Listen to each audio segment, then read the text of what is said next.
Hello friends, welcome to my YouTube channel Easy Academy. और क्योंकि आप सबको पता है बोर्ड एग्जाम्स में अब बहुत ही कम समय बचा है, तो बोर्ड एग्जाम्स के पॉइंट ऑफ व्यू से जो हमारे पास टॉपिक्स बहुत इंपॉर्टेंट हैं, अब हम उन्हें डिस्कस करते हैं। तो एक टॉपिक जो आपके बोर्ड एग्जाम के पॉइंट ऑफ व्यू से बहुत इंपॉर्टेंट है और हर साल उसमें से क्वेश्चन कोई ना कोई आपके पास आता ही है, तो वो टॉपिक है हमारे पास ग्लूकोज। तो आज हम बात करेंगे ग्लूकोज की। तो ग्लूकोज के रिगार्डिंग जितने ही पॉइंट्स हम उसे डिस्कस करेंगे। तो ग्लूकोज के लिए सबसे पहला इंपॉर्टेंट पॉइंट है कि ये मोस्ट एबंडेंट ऑर्गेनिक कंपाउंड है। It is most abundant organic compound.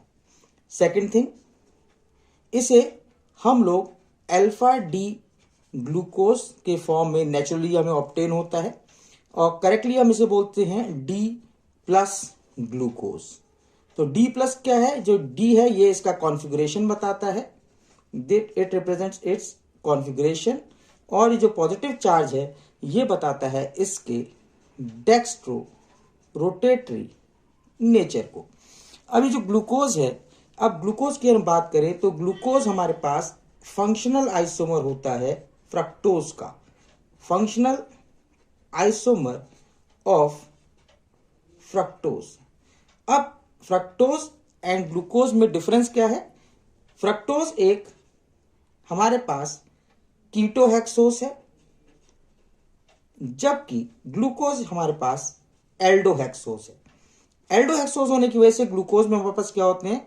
6 carbon atom present होते हैं। और 6 कार्बन एटम की अगर हम बात करें तो ग्लूकोज में हमारे पास अगर हम इसे रिप्रेजेंट करें तो इसमें एल्डिहाइड ग्रुप प्रेजेंट होता है। तो अगर हम देखें तो ग्लूकोज का जो स्ट्रक्चर हम लोग कहते हैं, तो ग्लूकोज को हम लोग 3 तरह के स्ट्रक्चर बताते हैं: open chain structure, configuration and हम लोग बात करते हैं इसके साइक्लिक स्ट्रक्चर की। तो यहाँ पे हम लोग बात करते हैं तो ग्लूकोज जो होता है ये एक एल्डोहेक्सोस है, तो इसमें 6 कार्बन एटम्स होते हैं।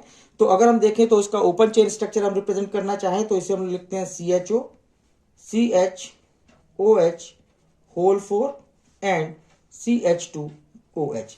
अब इसी से रिलेटेड कुछ क्वेश्चंस आपके बोर्ड एग्जाम में हर साल पूछे जाते हैं कि ग्लूकोज की कुछ रिएक्शंस है, हमें कैसे पता चलेगा कि यहाँ पे हमें दिखाई दे रहा है ग्लूकोज के पास एक एल्डिहाइड ग्रुप है, इसमें 4 हाइड्रोक्सिल ग्रुप यहाँ पे अटैच हैं और एक हाइड्रोक्सिल ग्रुप यहाँ पे अटैच्ड है। अगर हम यहाँ देखें तो ये एल्डिहाइड ग्रुप है, तो एल्डिहाइड ग्रुप होने की वजह से यहाँ पे क्या होगा? ये कार्बोनाइल ग्रुप होगा और कार्बोनाइल ग्रुप में भी एल्डिहाइड ग्रुप है। ये हम कैसे प्रूव करेंगे? दूसरी चीज, इसमें 4 हाइड्रोक्सिल ग्रुप ये रहे और एक हाइड्रोक्सिल ग्रुप ये है, इसमें 5 हाइड्रोक्सिल ग्रुप है, हम इसे कैसे प्रूव करेंगे? दूसरी चीज कि हमारे पास ये जो एक हाइड्रोक्सिल ग्रुप है ये 1 डिग्री नेचर का है, हम इसे कैसे प्रूव करेंगे? और मोर ओवर कि इसमें एक 4 और एक 5 और एक 6 कार्बन एटम की चेन है, हम इसे कैसे प्रूव करेंगे? यही क्वेश्चंस आपसे बार बार बोर्ड एग्जाम में पूछे जाते हैं। तो अब हम लोग डिस्कस करते हैं कैसे पूछे जाते हैं। तो सबसे पहले कि अगर कभी आपसे पूछा जाए कि ग्लूकोज जो होता है, ग्लूकोज 6 कार्बन एटम की चेन रखता है, इसे हम कैसे प्रूव कर सकते हैं? तो इसके लिए हम लोग क्या करते हैं, हम ग्लूकोज को रिड्यूस करा देते हैं एक strong reducing agent hydrogen iodide से। जब हम इसके साथ इसे हीट करते हैं तो यहाँ पर ये क्या होता है कि ये क्योंकि स्ट्रॉन्ग रिड्यूसिंग एजेंट है तो ये एल्डिहाइड ग्रुप को और हाइड्रोक्सिल ग्रुप सबको ही रिड्यूस कर देगा और यहाँ पे कंप्लीट रिडक्शन की वजह से हमें एक सैचुरेटेड हाइड्रोकार्बन मिल जाता है। तो यहाँ पे हमारे पास ऑब्टेन हो जाता है एक नॉर्मल हेक्सेन। तो यहाँ पे क्योंकि नॉर्मल हेक्सेन मिल जाता है जिसमें 6 कार्बन एटम्स होते हैं, इससे प्रूव होता है कि यहाँ पे 6 कार्बन एटम की चेन हमारे पास प्रेजेंट है। सेकंड थिंग कि यहाँ पे हमारे पास क्वेश्चन पूछा जाता है कि अब ये कैसे प्रूव करें कि इसमें एक कार्बोनाइल ग्रुप प्रेजेंट है। तो कार्बोनाइल ग्रुप की प्रेजेंस को शो करने के लिए यहाँ पे हम लोग 2 रिएक्शंस ले लेते हैं। इन दोनों रिएक्शन में हम क्या करते हैं, ये स्पेसिफिक रिएक्शंस होती हैं। यहाँ पे इसे हम हाइड्रोजन साइनाइड से रिएक्ट करा देते हैं और दूसरी रिएक्शन हम करा देते हैं इसकी हाइड्रोक्सिल एमीन से। जब हाइड्रोक्सिल एमीन और हाइड्रोजन साइनाइड से रिएक्शन कराते हैं तो हमें पता है कार्बोनाइल ग्रुप में क्या होता है, पोलैरिटी होती है, या नेगेटिव चार्ज आता है या पॉजिटिव आता है। तो न्यूक्लियोफिलिक एडिशन करते हैं तो न्यूक्लियोफिलिक एडिशन में हमारे पास क्या होता है, ये जो पूरा स्ट्रक्चर होता है इस रिएक्शन में ये रिटेन रहता है, बस केवल जो एल्डिहाइड ग्रुप है इसमें चेंज आता है। तो यहाँ पे जब चेंज आता है तो हमारे पास ये बन जाता है OH और CN ग्रुप यहाँ आ जाता है और बाकी हमारे पास CHOH होल 4 ऐसे ही रहता है एंड CH2OH ग्रुप भी ऐसे ही रहता है। सिमिलरली अब जब हमारे पास ये हाइड्रोक्सिल एमीन से रिएक्ट करता है तो हाइड्रोक्सिल एमीन क्या है, एक अमोनिया डेरिवेटिव है। अमोनिया डेरिवेटिव जब रिएक्ट करते हैं कार्बोनाइल कंपाउंड से तो उस कंडीशन में यहाँ पे क्या होता है, ये एक वाटर मॉलिक्यूल को एलिमिनेट करते हैं और यहाँ पे ऑक्साइम का फॉर्मेशन हो जाता है। तो रिएक्शन कैसे होती है, H2 और ये O मिलकर H2O निकाल देंगे तो यहाँ पे क्या बन जाएगा, हमारे पास केवल यहीं पे कॉन्फ़िगरेशन में चेंज आएगा।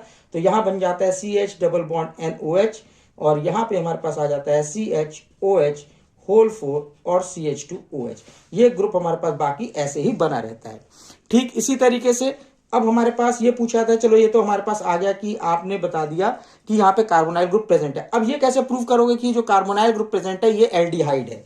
तो इस एल्डिहाइड को प्रूव करने के लिए हम लोग क्या करते हैं कि इसकी रिएक्शन हम लोग करा देते हैं कि हमें पता है कि जो एल्डिहाइड्स होते हैं वो स्ट्रॉन्ग रिड्यूसिंग एजेंट होते हैं, तो हम क्या करते हैं यहाँ पे इसकी रिएक्शन ब्रोमीन वाटर से करा देते हैं या माइल्ड ऑक्सीडाइजिंग एजेंट से करा देते हैं।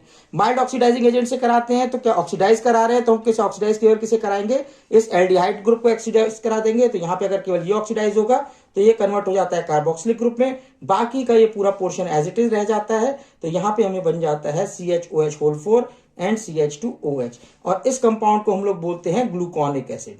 This is gluconic acid. तो ग्लूकोनिक एसिड का फॉर्मेशन ब्रोमीन वाटर से ये प्रूव करता है कि यहाँ पे हमारे पास एल्डिहाइडिक ग्रुप प्रेजेंट है। दूसरी चीज, अब हमारे पास ये पूछा जाता है कि यहाँ पे 5 हाइड्रोक्सिल ग्रुप है, इन्हें कैसे प्रूव करोगे? तो इन्हें प्रूव करने के लिए हम क्या करते हैं कि ये जो ग्लूकोज होता है, इस ग्लूकोज की रिएक्शन हम लोग करा देते हैं एसिटिक एनहाइड्राइड से। तो जब एसिटिक एनहाइड्राइड से इसकी रिएक्शन कराते हैं तो यहाँ पेंटा एसीटेट बन जाता है। पेंटा एसीटेट क्योंकि हाइड्रोक्सिल ग्रुप की वहां पे बात कर रहे हैं, तो यहाँ पे जब इसकी रिएक्शन होगी तो ये aldehydic group as it is रह जाएगा।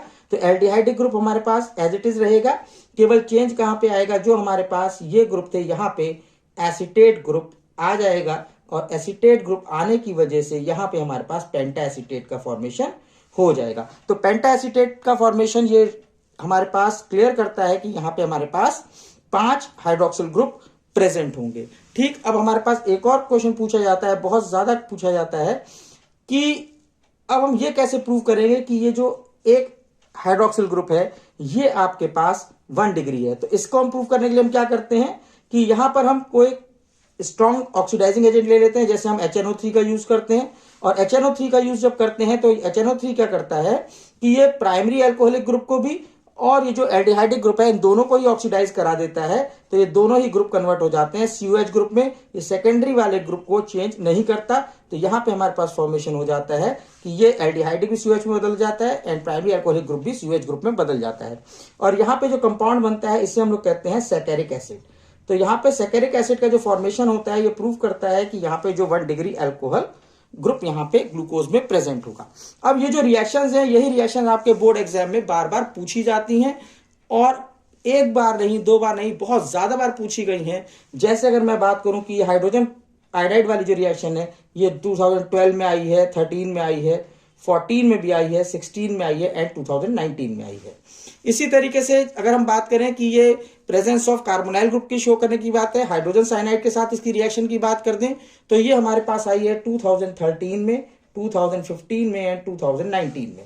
अगर हम लोग बात करें कि रिएक्शन जो ग्लूकोज की जो हाइड्रोक्सिल अमीन से रिएक्शन होती है ये ऑक्साइम का फॉर्मेशन होता है, ये रिएक्शन भी आपके पास 2013 में और 2007 में आई है। इसके अलावा हमारे पास बात आती है कि एल्डिहाइडिक ग्रुप हम कैसे शो करेंगे। तो एल्डिहाइडिक ग्रुप की रिएक्शन जो है हमारे पास ये एग्जाम में आई है 2010 में, 2013 में, 2014 में, 2019 में। उसके बाद हमारे पास बात करते हैं कि अगर 5 हाइड्रोक्सिल ग्रुप प्रेजेंट हैं तो ये रिएक्शन हमारे पास कितनी बार पूछी गई है। तो ये रिएक्शन आपके पास आई है 2005 में, 2007 में, 2019 में। अब बात करते हैं कि अगर हमारे पास कि एक 1 degree functional alcoholic group present है यहाँ पे, तो इसे हम कैसे प्रूव करेंगे। तो ये हमारे पास जो क्वेश्चन है ये भी हमारे पास कई बार पूछा गया है। ये पूछा गया है 2010 में, 2012 में, 2018 में और 2019 में। तो ये क्वेश्चंस आपसे बार बार बोर्ड एग्जाम में पूछे जाते हैं, और यही क्वेश्चंस आपके इस बार भी बोर्ड एग्जाम में पूछे जाने की बहुत ज्यादा पॉसिबिलिटीज हैं। तो इन क्वेश्चंस को आप आसानी से समझ गए होंगे, इन्हें प्रैक्टिस कीजिए और आसानी से इन्हें बार बार लिख कर देखिए कि आप कहीं इनमें गलती तो नहीं कर रहे हैं। अगर आपको ये वीडियो अच्छा लगा हो तो इसे लाइक कीजिए, सब्सक्राइब कीजिए।